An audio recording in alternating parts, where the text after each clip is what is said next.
Hey, Nick. Me and Lynn got this scale of buzz level. I'm just wondering where yours is at. Like, Somewhere right about there. oh, he's at the Like- nip level. That's fantastic. Oh yeah.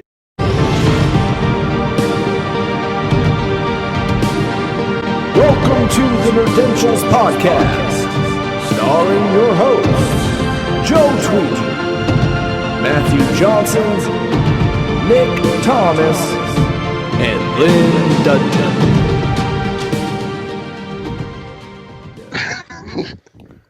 Oh, sorry. It was supposed to. Did the Wookiee ever rub his nips? That was a rhetorical question. Of course he did.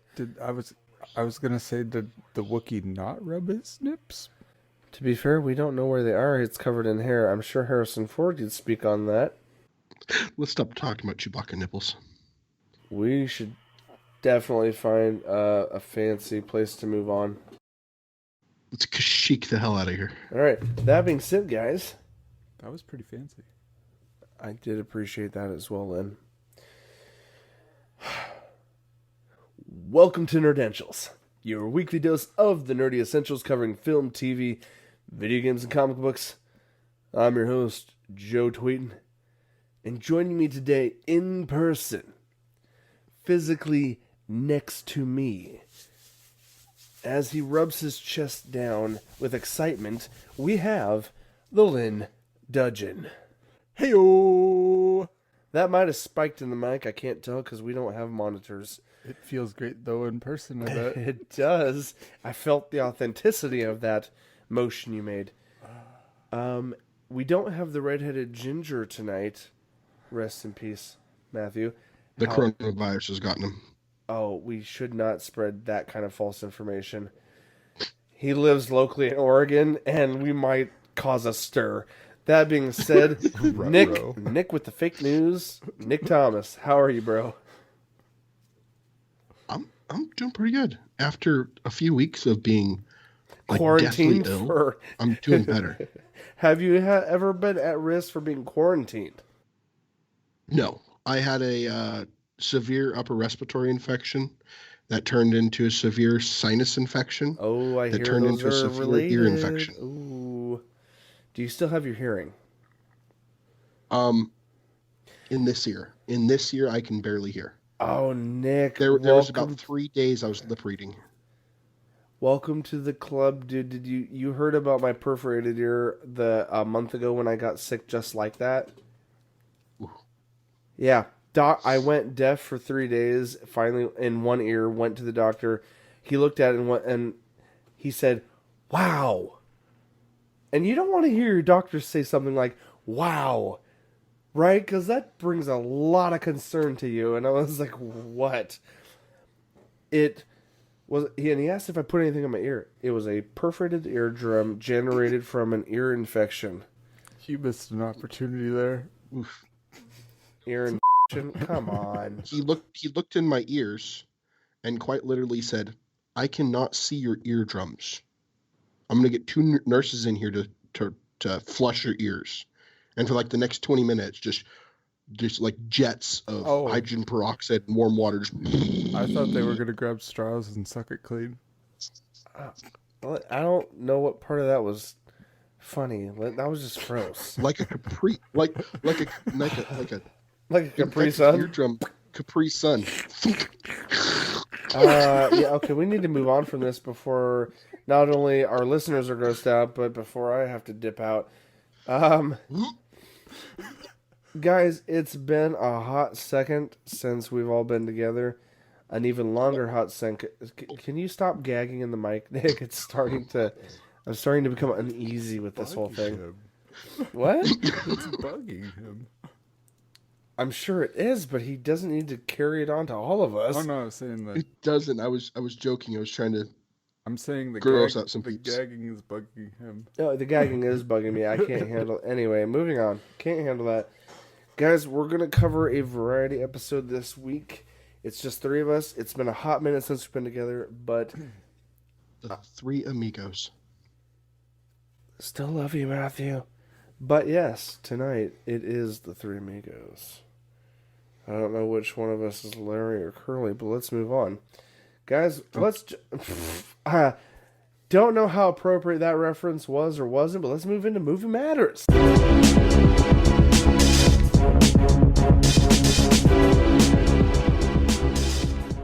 Guys, welcome to episode 82.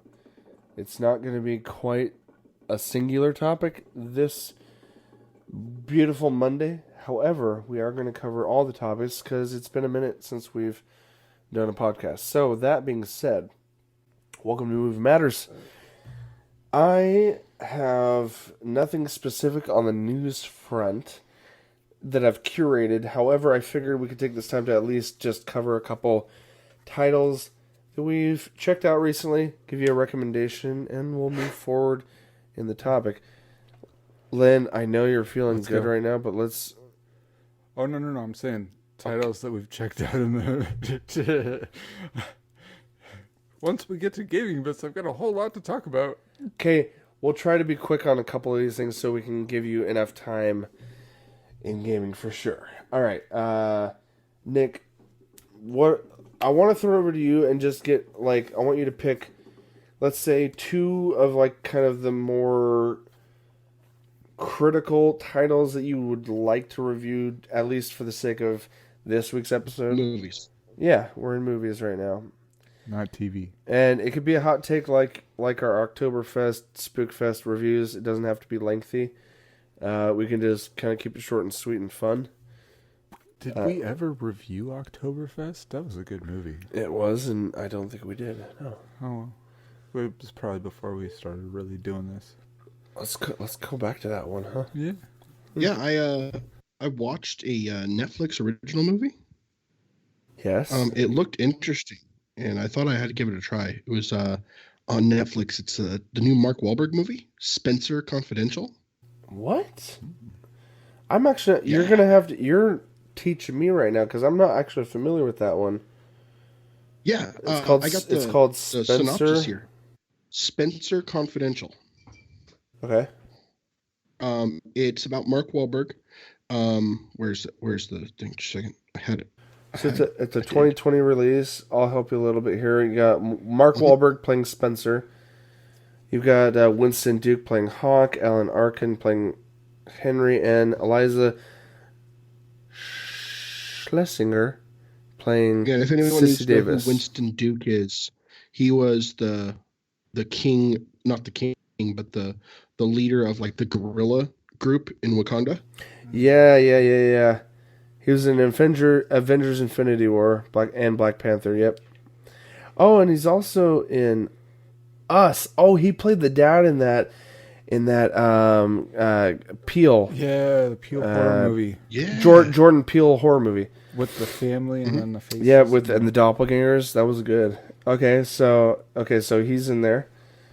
What's the overall premise? You got Mark Wahlberg, Winston Duke. Yeah, Mark Wahlberg. He gets out of prison, and tries to pick up his life where it was and move on. He was a police officer that decided to. He was looking into a murder, and it seemed like everyone was trying to bury it, and he kind of lost his crap and went off on the detective that was supposed to be doing it, and viciously beat him up and went to prison for it. And then when he gets out, he finds out the whole thing was all a big cover up for a big corruption thing, and he's trying to stop it. But that's what the whole thing's about. But it's actually really good. It's a lot of action, really funny moments, and Mark Wahlberg on the top of his game, just being a badass. I don't mean to interrupt, but does it play more like a thriller comedy, or does it play like? Is there that much comedy in it, or is it just peppered throughout? Kind of it's very much like a New World Tango and Cash, buddy cop, the unlikely duo together working to try to figure the stuff out. There's definitely some humorous points, and there's definitely some oh shit, they went there moments. But all in all, it actually played out really well. Mark Wahlberg's always been believable as like a either a Boston or Massachusetts police officer type thing. Yeah. Always, yeah. And that's and it was really well done. I liked it. It was another home run for Netflix. Are more clarification here? Do they kind of act like vigilantes seeking out the previous case where he beat the cop up over, and they're trying to actually get that case closed or get that brought to the light and out of being covered up? Or is it a different... Well, what ends up starting this ball rolling for him is the police officer that he got in a fight with is actually murdered along with another police officer, and he starts looking into what happened, and that's when he finds out it's all been a cover-up. The plot thickens. Yeah. Right. Nice. And you can actually see a lot of that in the synopsis. It says after two of the police officers are killed, he goes and starts looking for it. But no, it's... So this is actually a Netflix original title then? Correct. Oh, So you definitely give it a watch? I'm feeling that from the way you're talking about hands it. down. But yeah, from what the clarifications that I've gotten, it definitely feels like a watch on my end. Or at least a check out. It had a lot of the feels of like those buddy cop shows that we're so used to, like The Other Guys, without being completely ridiculous. Yeah, over the top ridiculous. It almost like Lethal Weapon, different things like that. He's trying to do the right thing. His moral compass is just pointed in the right direction, and he got crapped on for it. nice. But he always, Mark Wahlberg always has that whole, you can never keep him down no matter what role he's playing. He's just like, nah, we're going to get it done. Well, Nick, that sounds like a promising title we should definitely check out. I unfortunately can't think of anything recently because I've been pretty busy this last week as far as films that I've caught. But I know you've got another title you've recently checked out, and I feel like it might be a splash from the past. So would you oblige us with one more review before we move on? Yeah. Netflix has actually gotten a movie on their list that I haven't been able to find in a long time. I think the last time I saw it was on a VHS before my kids destroyed it. Yeah, good old 90s. But Netflix has dropped a classic, like one of my favorite movies growing up, and LeBron James is trying to destroy its legacy. I mean, what? But no, Space Jam. Oh yeah, Dude. Cue the theme song. That live action Looney Tunes mashup of glory with Michael Jordan and Bill Murray. The glory days of Michael Jordan, and I think fairly stated the tail end glory days of Looney Tunes. Even I'd say there's streaming services that are bringing them back. Yeah, But as far as our age group and when they were in the heat of pop culture, I'd say Space Jam was kind of like that middle ground where people our age, when it came out, were still all about Looney Tunes. And sports fans were raging about Michael Jordan at the time when he was at the peak, at his peak. if we're being fair here, it didn't just have Michael Jordan in it. Oh no, it had, It had Charles Barkley and a few others. and I remember that. I'm not a sports guy. big names and, like, I lean on power you guys forwards, and that's where all the aliens got all their powers from. And Charles Barkley was there to try and save them and train him back up to help Michael Jordan. Well, Lynn, thank you for a little refresher. I truly don't have any of like the sports team player knowledge. Spoilers on the plot there, but if you're Hey, late to be fair, this thing came out in '96. If we're being honest, late to the game. I know people. I know there's kids that were born after that, but if we're being honest, we got the 20 to 30 plus general audience speaking. If you're younger than that, I appreciate you guys being around and sticking around. Hopefully you learn something from our crazy asses. But That being said, Lynn, let you finish. Your no. That's pretty much. I mean, I don't want to dip too far into the. Oh, no, the no. plot Well, and go that's what I'm saying, All is the way, like- all the way to Moron Mountain. No. Okay, let me give you a very. let me read off this spoiler-free, very short description, Well, hey, and no. you guys tell me. I want to bring something up Okay. that is in that movie based on today's culture, and that's the you know how he had all the TV screens and everything, and he was saying that people were addicted to the screen. I mean, back then, where are we at now? that was the concern, Yep. right? Even more addicted. Oh shoot! You're probably watching this on a mobile phone. Hashtag not a thing back then. Hashtag woke. Woke. Okay. In a desperate attempt to win a basketball match and earn their freedom, the Looney Tunes, of all people, seek the aid of retired basketball champion Michael Jordan. Nick, do you have, aside from pure nostalgia, do you have any other things it could be nostalgic too. Do you have any other things you want to speak on it without, I guess, spoiling a 20-plus-year-old film at this point? No, it was just good watching it because my youngest hadn't seen it yet, and he was all excited about it. That's the part I love. So is watching his introducing. excitement of it was just wonderful. Oh man. I love that. How old is he right now? 5, 6, 3. 3. Oh my goodness. My kids have recently gotten really hooked into the Hanna-Barbera age of cartoons because there's some streaming services out there that offer it. Like Smurfs, Flintstones, the Jetsons. Like that was old even for us when we were young because those came out super early 80s and beyond. But I love the fact that they're still available because that just shows you they stand the test of time because there was legit quality and humor behind them. Personal thoughts on that. And Looney Tunes included. Mm-hmm. Nick, going back to it with your aged old eyes, what kind of rating would you give it in 2020? And you could include some nostalgic feeling behind it too. Still, does it stand the test of time? Watching it today, even though there's aged humor in it. To me, I still loved it.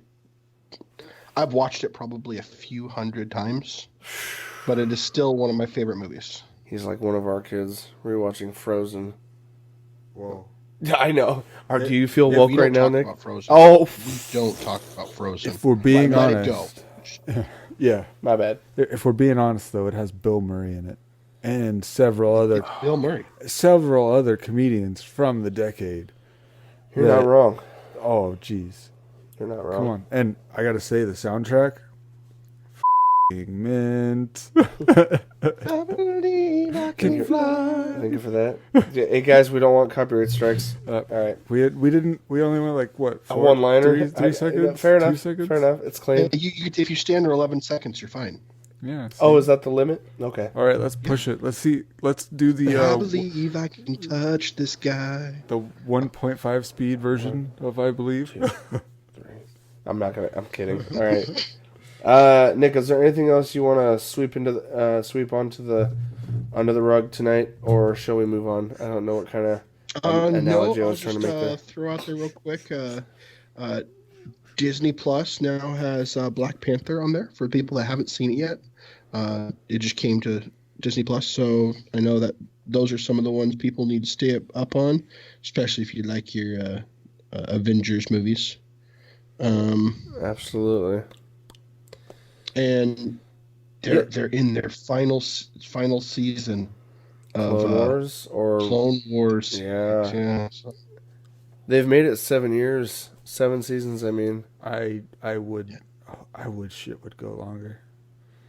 I love the Clone Wars series. I'm getting into it now because here's the thing. That's TV talk, but just as a quick side note, I didn't realize how dark it could get for a kid's show, which is why it's still surviving. Honestly, I don't know the ratio of kids to adults that are watching it, but it's enough to bring in the best of both halves, I would say, audience-wise. But I feel like it falls under the category like My Little Ponies, where there is not so many little girls watching it, but more full-grown adult males. Hashtag bronies. But yes, pop culture noobs, that's what it's called. But hey, so that's pretty sweet. That's awesome. Lynn, did you have any ironic films you've seen recently that come to mind, or shall we just jump into some TV talk? Nope, nothing ironic. Oh, quick side note. You brought up Disney Plus, and the only thing, it's not top of the news, as in we've learned of this a couple weeks ago if you keep up with the news, but Disney had officially come out and said, I think in the first month or two, that they're sitting nice and comfy on like 26 million subscribers already. And that happened all in the first month or two. I'm not quoting it specifically, Is but that it? for a brand new service that's only about one thing, that's on, no. kind of impressive in a 2-month span. But that one thing strives on being the one thing. I know, but can I throw out here that Netflix only has 100 million, and they've been rocking it for 17 years? Yeah, I was just poking fun. No, I know. Yeah. That we do that, and that Come on, we do that to each step other. up I know. your, step up your numbers, Disney Plus. Damn it. They're working on it, and they're adding stuff all the time. Not a Disney Plus fanboy. Hashtag am Disney Plus fanboy. Anyway, moving on. Guys, that's going to cut it for movie talk in this episode. Let's jump into a little bit of TV talk.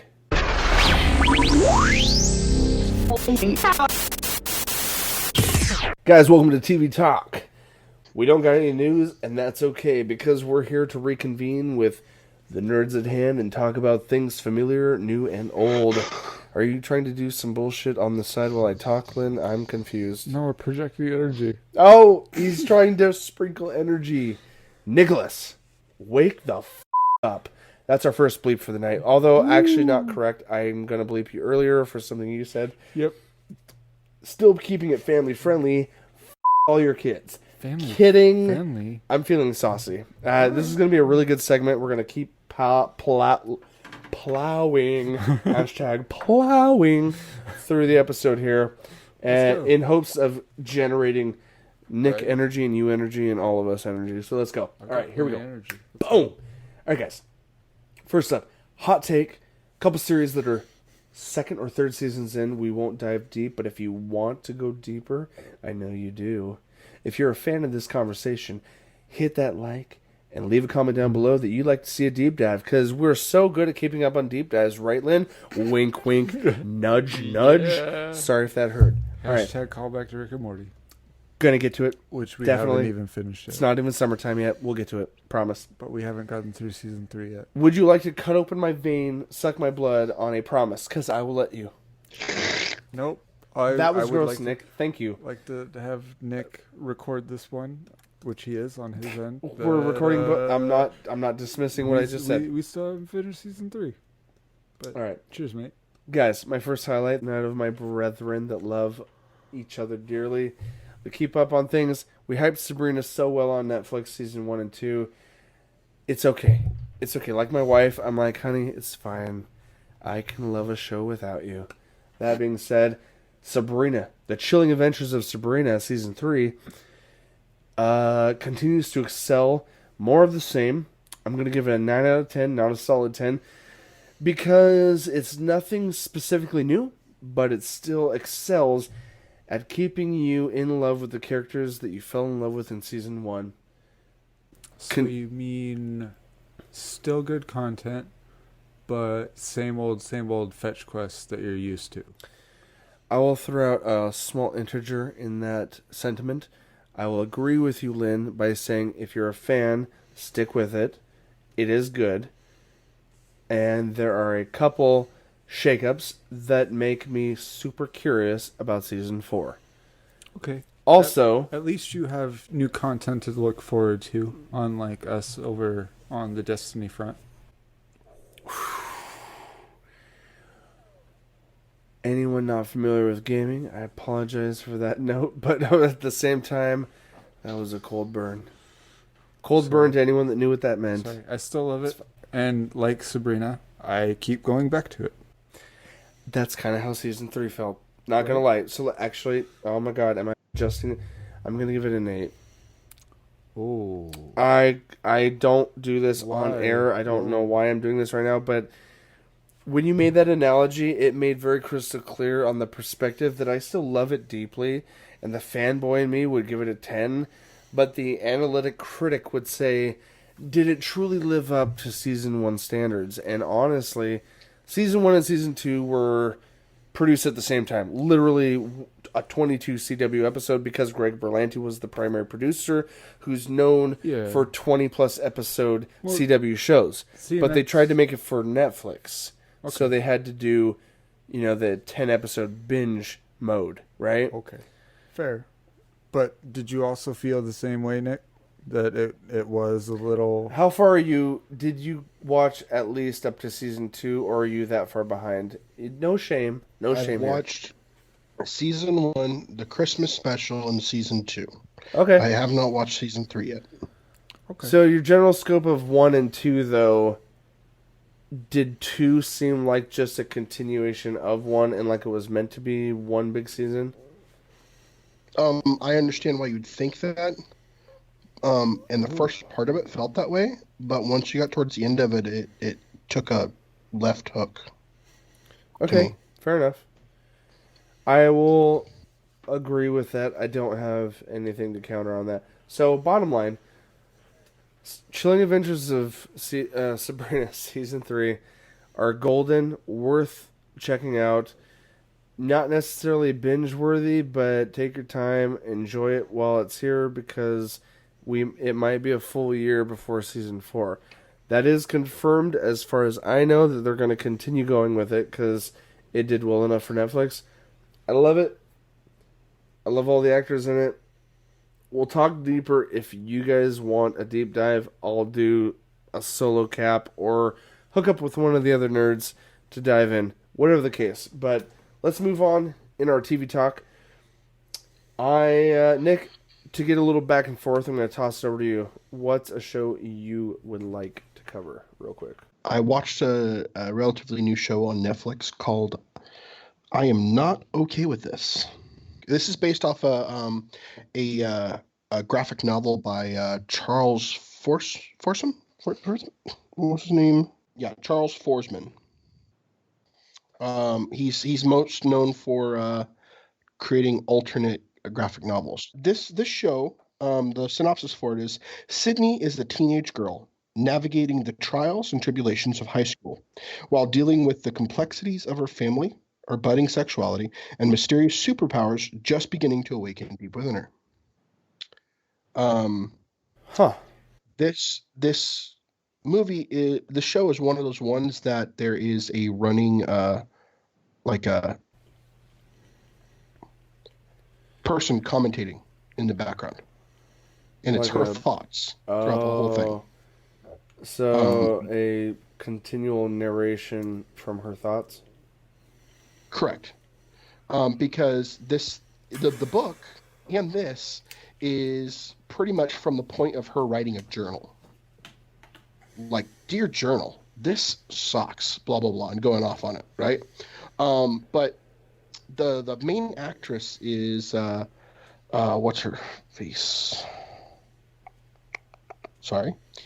Sophia Lillis. Most people will know her from the new Stephen King remake of It. She was the redhead girl that worked with the kids. She's I've seen her and a couple others from It that are in newer titles coming out. So that excites me because they were really good actors in the first chapter of It, and so I kind of look forward to seeing what they do next. So that's cool that she's in this. Was there anybody else from It that was in? So I called it out while watching a trailer, and my wife, not gonna throw her under the bus directly, love you, honey, but I said that looks like Stan. That looks like Suicide Stan. Like, no, it is, and I know that's no, you're right, but it is. I looked it up after the trailer. Wyatt Olaf, you're right. Yeah, the kid that played as Stanley in Chapter 1 of It is the same actor. I'm like, no, these fools, these kid actors are getting movie roles left and right, and that's totally him. Just not. Anyway, You are right. I gotta stop puffing myself up. Sorry, fam. But it follows basic teenage girl going through all the high school crap and going through a whole bunch of stuff after her father has passed away from killing himself. And it just follows all this teenage angst and anger and all this, but then it, like I said just a little bit ago, takes a left hook, just out of nowhere, and then all of a sudden, oh, she's got powers. She's like, this is she going to go like carry on people and just goodness. like lose her shit? As you're talking about it, I'm remembering the trailer and thinking to myself, I'm actually very excited to check this out. Yeah, no, and when I first saw it, I'm like, I don't know. And then it kind of carried on after I was watching another show that just started afterwards. And I came in drinking my drink, and then it just kept going. I sat down and realized about 3 episodes later, I just kept watching it. Like, this isn't the same show. Wait a minute, I'm hooked. Yeah. Are we going to review that next? It was definitely interesting. It looks good. And it kept me hooked. It almost had like a narrated Stranger Things vibe to it. I'm down with that. That's cool. It was quirky. It was different is the reason why I liked it. It wasn't that it was something crazy awesome. It was that it was completely different in that whole superpower genre. I'm very fascinated by shows or films that are capable of taking a very dramatic new take on something, that might be familiar, but so that excites me based on your recommendation, Nick. Well, that, and we've been really missing the narrated genre, like a good one. There's been good ones in the past, I and know, it's been a long time. Yeah, but Yeah. I mean, to stand out like this. Yeah. Well, like one of my other recently favorite narrated ones is actually another Netflix, Daybreakers. Nice segue. Don't mean to call it out. Go on. Yeah. But that was also narrated. We've actually covered this already. Okay. Yeah. Well, no, I don't. We've already covered Daybreakers, so he's not going Did to we? go. I'm actually done on my review for Yeah. I'm Not Okay With This. Yeah, but like, for entitled I'm Not Okay With This, I was very okay with it. It was a very good show. and you would definitely give it a watch rating. Yeah, definitely watch it. Yeah. It was definitely worth the time.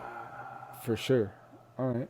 My bad. All There's right. very few movies and shows that I look at my wife and I'm like, you would actually really enjoy this. You should give it a shot. Because a lot of times when she sees me watching a show, she's like, you watch the weirdest shit? It's Right? unfortunately a normal reaction from a spouse. Yeah. And I think that applies Well- to anyone. I'm a Whovian, and she just finds that weird. What I mean, Lynn, is aside from your perfect marriage, a lot of people have opposing spouses that are like, what the hell are you watching? That's all I'm saying. No, like when I started The Witcher, Robin was like, "What is this? Is this a game? Is this a new game? Those look like pretty badass graphics." And I was like, "No, this is the show based on The book. not just a lot the of people game, will but say, the book just or the the game or whatever you feel like it's based on." But 2 shows right now that can only be viewed exclusively on I Know Friends, a subscription-based service. But I promise you, by the end of this review, we will give you...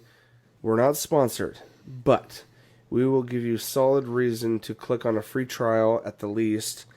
And possibly, if you are a fan of the content we're covering right now, you will subscribe. I know I have, because what I've been watching is that good to me. I feel like Nick would agree on some level, but let's get down to the brass tacks, Nick. So, 2 shows that we're going to cover right now, back to back. One of them I'm not super caught up on, but you have recently caught up on. And these shows entail the corner of the sci-fi fandom universe, Star Trek. That's the topic at hand. And no, we're not talking about the days of old with Star Trek. We're talking about some very current, very modern takes on some very beloved franchises. One of which kicked things off nary almost 3 years ago now. Are they, correct me if I'm wrong, Nick, are they going into a third season? Is that what it is? They are going into a third season this year. Okay. So, I'm going to hot tail it right now to keep you guys looped. If you're Trekkie fans, thanks for sticking around. We're going to cover Star Trek Discovery and Star Trek Picard. The first of which I'm not fully caught up on, but Lynn's going to join us for the ride nonetheless, is Star Trek Discovery. I jumped in about most of Season 1, but then due to many reasons, not because I didn't want to keep watching it, but I fell off unintentionally. Hashtag 2020 and too much content to watch, right? For me, that's the main reason of slipping off many other shows aside from this one. I know. Lynn will continue shrugging his shoulders throughout to play the passive fan that's not completely into what we're about to cover, nonetheless, but still supportive. So, Nick, you have completely caught up through the end of Season 2. Give us your hot take feelings on how the show is as a whole, and the thing I'd want to know from you as a fan of Star Trek, but someone who hasn't caught up with it, why do I need to get into it? So give me those takes. Well, as a fan of Star Trek, you need to get into it because it covers something we haven't seen before. It explains, if you've watched the first season of this, the second season explains why the differences are there and why we've never heard of this before. It actually ties in and fixes everything. So if I can just briefly, very quickly, interject with a notion of what you mean by that based on like my experience with it is in the history of Star Trek fandom, we've seen, canon of said story carry forward for the better part of 20, 30 years. Then we've had films with, directed by J.J. Abrams try to reboot certain timelines to tell a fresh take on it. And then we've had a show like Star Trek Discovery try to come back and either connect the dots or bring back the majority of original fandom back to the classic fandom of it. So if you could elaborate a little bit on that, if that's true, if I'm accurate on that, is that... Yeah. Yeah. Okay. The Star Trek, the new shows with J.J. Abrams, is considered what's called the Kelvin timeline. Okay? Mm-hmm. Okay. Now, the original timeline that we know of with Kirk, the original TV series, Jean-Luc Picard, Voyager, Janeway, all that, Archer from Star Trek Enterprise. That is the original Prime timeline. It's like alternate universes and stuff. Right. The Discovery is based in the Prime universe. And this is actually before Kirk's 5-year mission, but after Jonathan Archer's mission. Yeah. Yeah. Right. This takes place when the Federation first runs into the Klingons. When the first season happened, a lot of people were upset about how they changed the look of the Klingons, how the technology looks so advanced and there was no reason why it should be, according to other Star Treks. Because basically, if anyone's watched the first season of this, the Starship USS Discovery has what's called a spore drive, and it travels differently than anyone has ever seen. Like I said, by the end of this, they explain that and fix it. And that's something. But Nick, that was something I was always curious about, just because, just to add to that side notion about like specifically Klingons, which is a very infamously popular Star Trek alien race, always dark brown skinned with ridges on their forehead. As far as the Next Generation with Patrick Stewart playing as Picard is concerned, going from the late 80s into the 90s. But something that happened even early on within canon is that the Captain Kirk era had very minimal prosthetics, like very small, minor head ridge changes to make them look alien, so they were very human in appearance. And then, only, 10, 20 years later, with Patrick Stewart helming the next Enterprise, Klingons suddenly had very distinct facial features that were full prosthetic, and at the time, they never really explained it from that old, Captain Kirk era to Picard. But this series, what you're telling me, and I knew this was part of Star Trek Discovery, is it's like a solid prequel that kind of showcases an extreme origin of the Klingons, but then over the season 1 and 2 starts explaining what fans have always been like, what the f***, if I'm going to be honest. Like, why did the Captain Kirk era have such basic, hardly anything there? And then Lieutenant Commander Worf, serving on Enterprise alongside Patrick Stewart, bam, he's got massive features that are way different than anything we've seen before. And Star Trek Discovery takes an extreme look at where the race started, and then you're telling me they appropriately show kind of the transitions of why they changed visually, being the same alien and you race. actually see the visual change to what we know as Klingons now. Yeah. But yeah, sorry, not to throw you off for a loop, but I just kind of wanted to clarify that show does this for sure. Like, it feeds the nerds the need to know why things change in a show that were not previously explained. No, but this is one of the more drama-led Star Trek series that have ever been, because they do something that none of the other Star Trek shows have actually done before.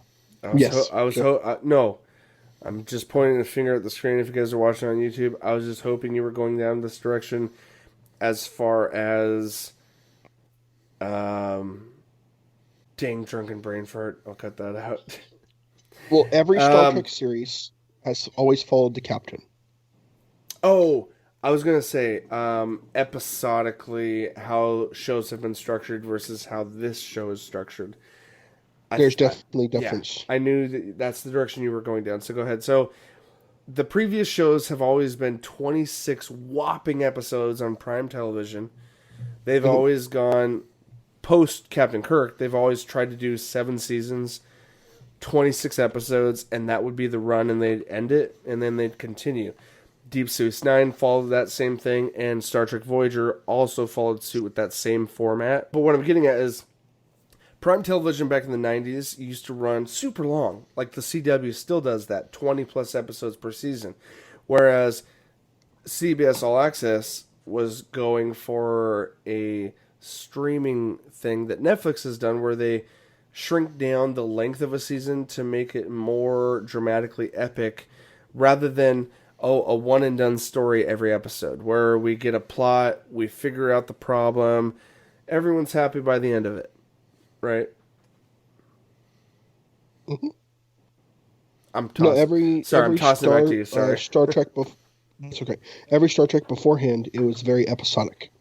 It would kind of go across the story arc, but this episode would cover, this is what's happening. There would be a whole start to it, an introduction to the idea. Then it would go through, solve the issue, and then everything would go back to normal. Every episode had basically a 3-act structure. Yep. Right. This series is very story arc driven. Because they wanted to bring that drama alive and bring it in a way that we haven't seen before. Um, the whole series is along a big story arc. You're trying to figure out from the beginning to the end, how is this going to unfold? And like I said before, every other series before this followed the captain. And at the point of the captain, it's an advisory leader role over the top of everything. This show follows one of the crew members, specifically crewman really Burnham. She is a what's the best way to put this? She's a second fallen. Yeah. She's a fallen Starfleet officer. Right, she's not like the up on a pedestal captain. She's a secondary officer, but the show still follows her. Yeah. But it follows her and everything along with it. Burnham was actually, you learn in the first episode, she was actually spending life in prison for causing mutiny on her ship. And her mutiny actually caused the whole Federation Klingon War. And this is something that hasn't been covered in any of the Star Trek series before. But because it's following one of the crewmen instead of the captain, it leads it to be more humanistic. You get more of the drama, the day-to-day life, instead of just the captain's view over everything. Because when you look at how the captain's looking at everything, it's from a point from the top down. You know what I mean? And then this, you're getting it from the ground level feelings, emotions. Everything's raw. And what's cool about this, just as a side take, before we get to like your overall feelings, and I'd love you to just jump to why we should jump in, so we don't drag the episode out too long. Something unique about this character is she's human, but she was raised by Vulcans, so she's got that disciplinary aspect, not to focus on emotions, but she's constantly troubled. Exactly. Oh, okay. I didn't mean to like overstep or go super deep in it. I'm just trying to say that correct me if I'm wrong, Nick. She was raised to not rely on emotions, but because she's human, throughout season 1 at least, she's constantly struggling with the need to maintain that emotionless attitude in her disciplines in Starfleet, but still struggles with it because she is human. Yeah, but the thing is, yes, she was raised on Vulcan, but she was raised by a very special and well-known family on Vulcan. Yes. She is raised by Sarek, who everyone, if they know, is Spock's father. If you're a Trekkie. Now, Spock is actually half Vulcan, half human. Mm-hmm. So, yes, she was raised by Sarek, but she was also raised by Amanda, who is human. So she had both raisings. So she had the emotional upbringing and stuff, and the human side. So, but there's definitely a conflict because she is more human. So that definitely inbred that conflict of emotion versus logic even farther than what Spock would have had to deal with. Right. She's technically, in all aspects, raised as Spock's sister. Yeah, which is crazy as a Trekkie fan, because the premise of the show is, I just read up, it's supposed to be 10 years before Captain Kirk took off on his 5-year mission. On his 5-year mission that original Trekkie fans will be very familiar with. But in Trek fandom, there's no mention of anything about this. But what's cool about the way that they've tackled Star Trek Discovery is there's a lot of, because it's sci-fi, there's a lot of untold years in stories where there's ample room to expand as long as they're careful. And in my opinion, on what I've seen in Discovery, is the writers are very much Trekkie fans at heart, which is why the continuity and the direction that these writers have taken the show has been so well received because they're not making the mistakes that perhaps Enterprise might have made a few years, a decade ago, where they changed things about the history of Trek that were controversial or questioning from a Trekkie fan.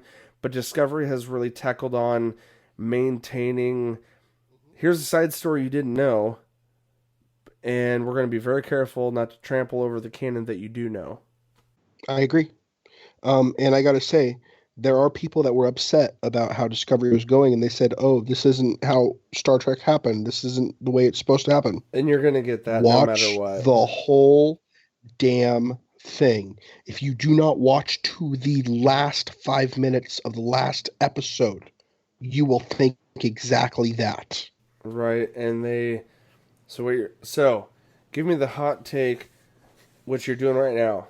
Why should hardcore fans get into it? And maybe if you could, on a broader sense, explain why it's just a generally good show that even if you don't have the background knowledge, in my opinion, I think it's a good If you drama. don't have the background knowledge, it is a very gripping story. It is not just a story of overcoming oneself.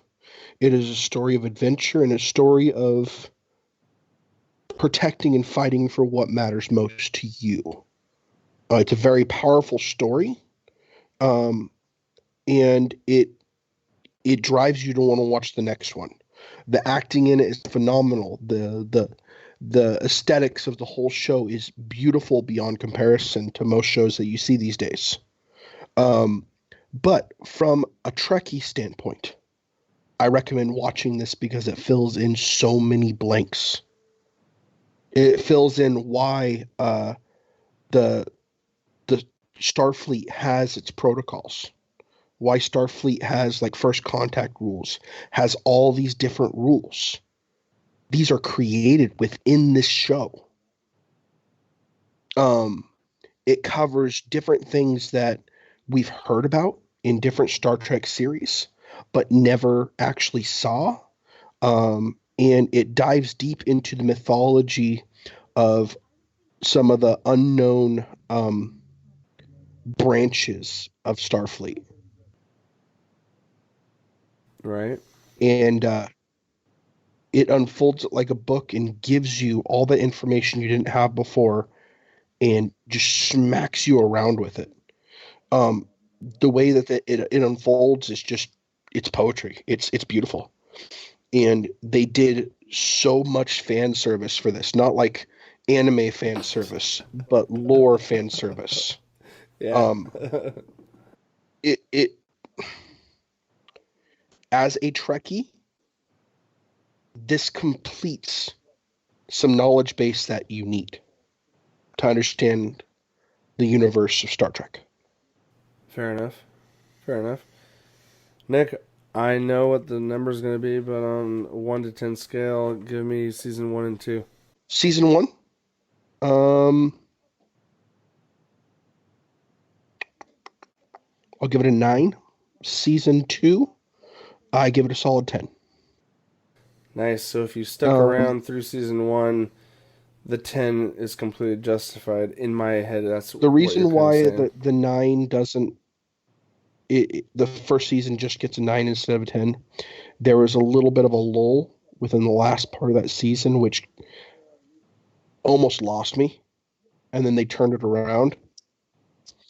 It was like 2 episodes, but there was a reason for it, and I didn't realize it until they reached into my stomach and pulled up my entrails. Way to be dindy gross, man. Fudge. Yeah. No, it's... So, I'm going to catch up on Star Trek Discovery, but to round out the end of this episode on TV Talk, we're just going to briefly cover what we know up to so far in real short on Star Trek Picard, which is the second original series produced on CBS All Access. I'll just very brief background, and we'll dive in super deep at a later time when the season's over.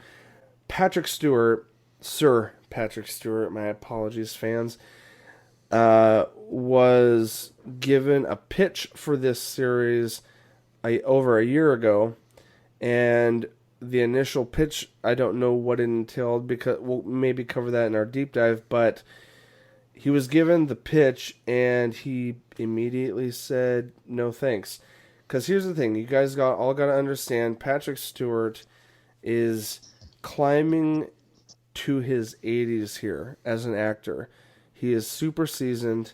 He's spent 7 years on Star Trek Enterprise. He's played Charles Xavier for the X-Men for the last 20 years now, on and off, and done a bunch of films in between. He's very seasoned, and a lot of fans consider him just a really special person as far as what he's offered to the industry in film and television. That being said, the writers trying to propose this series focused around his character from The Next Generation are such like passionate fans that they went back to the drawing board, reworked the pitch, knowing how proper Sir Charles Xavier or Sir Patrick Stewart is, that they wanted to do the character justice. They knew he wouldn't be in it unless it was a meaningful project that he could get into. And they came up with what we have seen up to this point in 7 episodes currently aired is the magic sauce that made Patrick Stewart be like, I'm in. Someone who already spent 7 years, 7 seasons, 26 episodes a season, over 200 episodes of a sci-fi franchise. The only way he was going to come back and reprise a role of that magnitude with that time invested was if there was going to be something special about it. Because he's theater trained. He's got all that behind him on top of the years he's spent in the industry. So when they finally got the sauce correct and said, here's what we want, it's not a gimmick, it's not for the Trekkies, we want to truly pay tribute to a very iconic character in the history of fandom. When they presented it to him finally, the second take, he's like, I'll do it. Literally, word for word, that was his quote, I'll do it.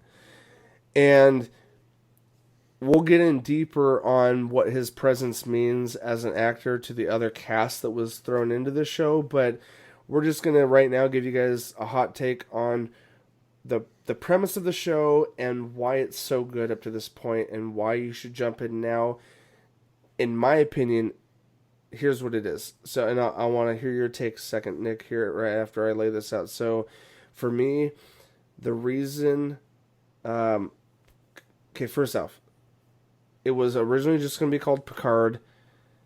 They went with Star Trek Picard, so, you know, people that are not super fans might be able to connect with it or know, oh, okay, this is a Star Trek thing. But regardless of that, we'll get into that another time. It's focused on the present day of where Captain Picard of the USS Enterprise D would be 20 years later from the last film that came out based on his crew. So he's retired, he's an admiral, he's not part of Starfleet anymore. We'll get into the nitty-gritty later, but basically he's just trying to live his life with his favorite dog, his 2 helpers that live with him on his vineyard, because he always wanted to, he loved wine, he always wanted to just, that was the retirement life that he had always thought he wanted. And that's where the show kind of kicks off is, okay, he's retired, he was an admiral.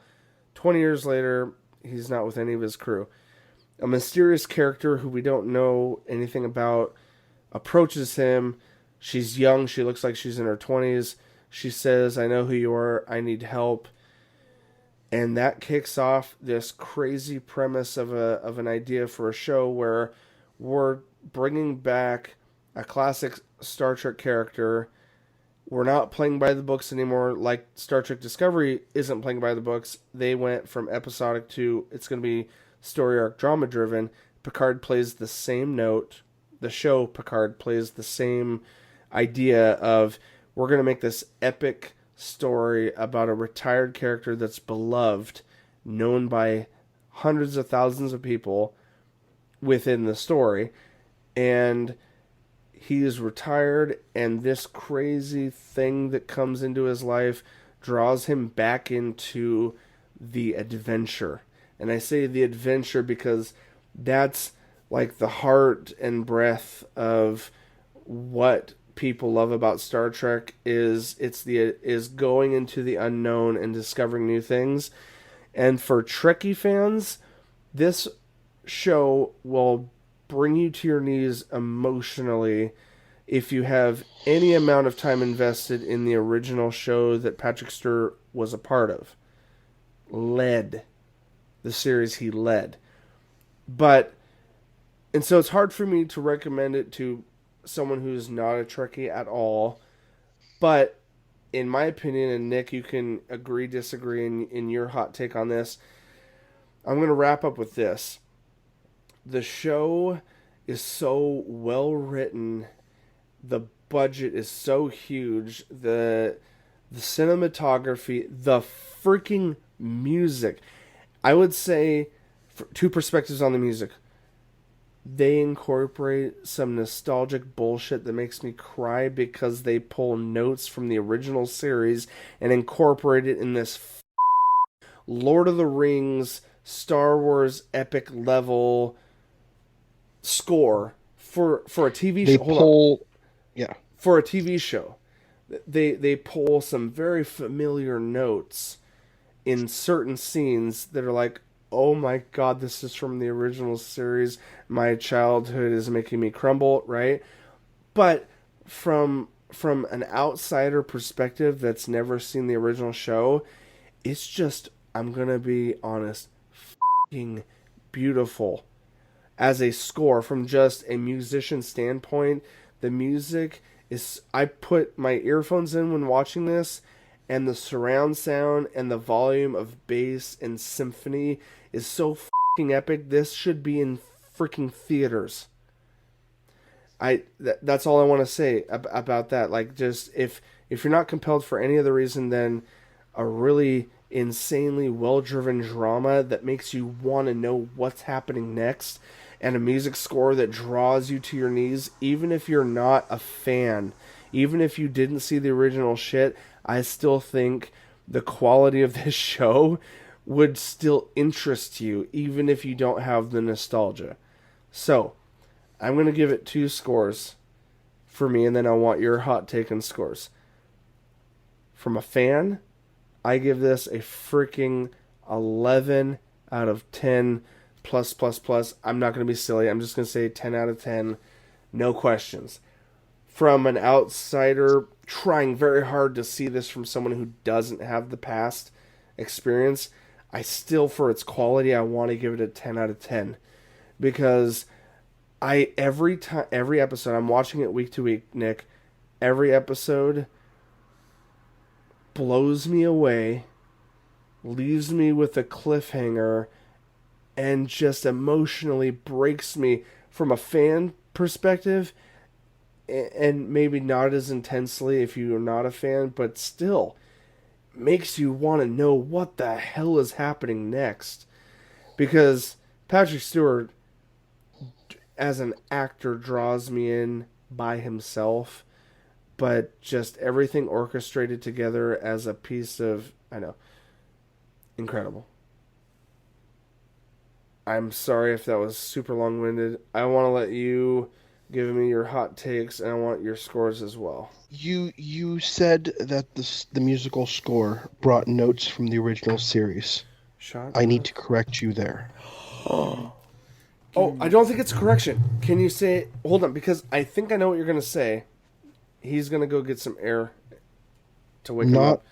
Not just the original series. I know I knew that's where we were going, and I missed it. That's in my opinion, that can be dived in deeper for sure, but I still want you to touch it because you're making a point I didn't make. So run with it, but don't make it a correction. Make it an addition. Yeah. An addition to what I said. On top of it being from the original series, they also took music appropriately from different parts of different series within the Star Trek universe. I think it was episode 4 or 5 that was a very... For me personally, I'm just going to make a side note. was touched on a very specific nostalgia for me that oh my god. Okay, stop right there. Yes. But go on. Yeah. Yes. That also touched me. Uh, uh-huh. No, I just have to say that they actually wrote this in a way that even if you had never watched a Star Trek series in your life, because the background he gives you, the flashbacks, everything going on, they actually cover enough for you not to be lost. So someone coming straight into Star Trek, into Picard, could enjoy this. I They agree. might even enjoy it more than someone that's been watching it forever, just for the sheer fact that you're seeing the fight of a man who has stood for so much justice and right, trying to make things right. It's it's it's an epic story in itself. It doesn't need the rest of the Star Trek universe to make it work. They've made this completely able to stand on its own because of the background they give you throughout the episodes. They bring some actors that we haven't seen in such a long time, and they bring them under one roof, and it's beautiful to see what they've done here. Um, I was almost wishing we would have saw more of the different actors throughout the series, and I'm surprised we haven't. I mean, the plus side to that sentiment is we do know officially that they have greenlit a second season, even though we have no idea how Hmm. season one's going to wrap up. Like with Yeah. the epic level of what the plot has laid out for us, we both you and me could make speculations, but we don't truly know where they're going to either wrap it up or leave us hanging because they've already verified a second season with it. So, I have high expectations for the series, barring, God forbid, anything happened to Patrick Stewart. mm, Because, as you said, he's 80 years old. you shut your mouth. We need at least a few more years with him, but yeah. Yeah, I agree. he's up there. He's getting up there. Here's the thing people don't understand. One of the reasons why Patrick Stewart said no to this was he was just about to start running on his one-man Broadway show. Oh, that was like He, his initial reason to not get into something else. yeah, he had a one-man Broadway show where he was going to play 30 different roles. Oh, I read this, dude. This is we need to kind of skim through this a little bit, but because that needs to be we need to get thorough notes and do the deep dive regarding that. But you're right, dude. I remember reading that and thinking, oh man, like it makes sense. Aside from just, I don't want to be involved unless it's something that's going to be truly meaningful. Like it's just Hmm. something he doesn't want to be a part of. And yeah, he was already going to commit to something else. Yeah, but the reason why they he came to this is because they did something they realized they needed to do. They came back to it and they said, "Hey, Sir Patrick Stewart, Patrick, hey, we're not only wanting you to help with the show, we want you to lead it. A lot of the choices, creative choices, and everything, where this show goes, are choices that Patrick Stewart has made. Yeah, totally, dude. Yeah. So, we're he is helping pretty much write the show, and we're getting someone that's a Broadway veteran, someone who is a true thespian Mm-hmm. of the theater that is actually bringing true story, true drama, true Very. Shakespearean He's bringing a level of tragedy to the screen. mm-hmm. He brings a level of authenticity to the character, and if you go into the show knowing his pedigree, every line he says and every facial emotional thing that he placates to his co-stars is very apparent. Nothing is being phoned in for this. You know what I mean? Mhm. So, Nick, so that we save other things for a deeper dive, what is your rating and recommendation on this? I have to put this right up there with Discovery. This is one of the best written Star Trek shows ever. And I've been a fan since the beginning. I mean, word. I mean, you were only a year old, 30 years into the franchise. No. Well, I'm kidding. I grew up with my grandparents, and I grew up watching the original Star Trek, all the Kirk. I've watched every single episode that has ever been aired for Star Trek. Oh, absolutely. Yeah, I get it. I give this show a 10. Everyone should watch it. There's no excuse for anyone watching this other than it's a subscription channel. Right, and on a plus side, If you're on the fence of whether you should get the subscription, you should. Yeah. Take a dive, hop in and for you the- will not for the be outro. disappointed. Absolutely. You hear that, Lynn? I know you were here for all of it. Appreciate you, sir. I could hear it through my headset. Sitting over there by the window. On a side note, to our listeners, quick curtain pull back. We've got a bunch of kids right now that are struggling to go to sleep. So we are going to wrap this up. All of us recommend, me and Nick recommend the Star Trek Picard show. Boom. End of story. We did some movie, we did some TV. Guys, we will reconvene for a wider spectrum next week where we will cover some gaming. But always, as always, hop on YouTube at youtube.com/nerdential, C/nerdentials, or just look up Nerdentials. Look up our other content. We've got playthroughs, co-op playthroughs that are pretty hilarious, and this podcast. That being said, though, my fellow nerds and everyone that's followed us and watching now, this has been your Nerdy Essentials. For me, Nick, and Lynn, we will see all of you on the other side. The other side.